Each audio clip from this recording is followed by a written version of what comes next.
I always have a novel on the go, though I don't necessarily finish one before starting another. But at the moment I'm reading, or rather rereading, a wonderful novel by Rohinton Mistry, and it's called A Fine Balance. And it's set in India in 1975, in Bombay, although the city's never named, but it obviously is Bombay. And it's like watching a marvellous epic film. It teems with characters, and the main characters are a Parsi widow called Dina Dalal, and she starts up a little sewing company, and she employs these two Hindu tailors who are from low caste, and they end up becoming not just workmates but almost like a surrogate family. It's a marvellously uplifting and fascinating read. It's also beautifully written and reminds one very much of Dickens. It's an absolutely great novel, a modern masterpiece, I would say.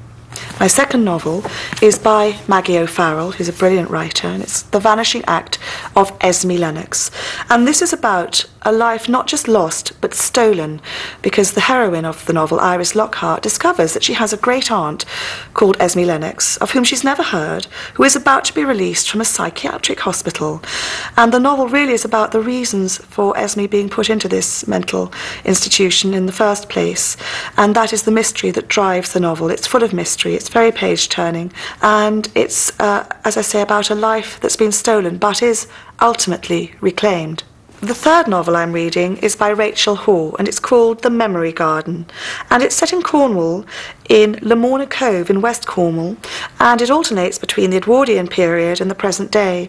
And it's about a young woman who goes down to Lamorna to research a book about the lives of the artists who used to congregate in Lamorna, artists like Sir Alfred Munnings. And while she's there, she stays in a cottage in which, 90 years earlier, a young maid called Pearl once lived, and she finds some newspaper cuttings that have been hidden in the back of a drawer about events that happened there during Pearl's stay there.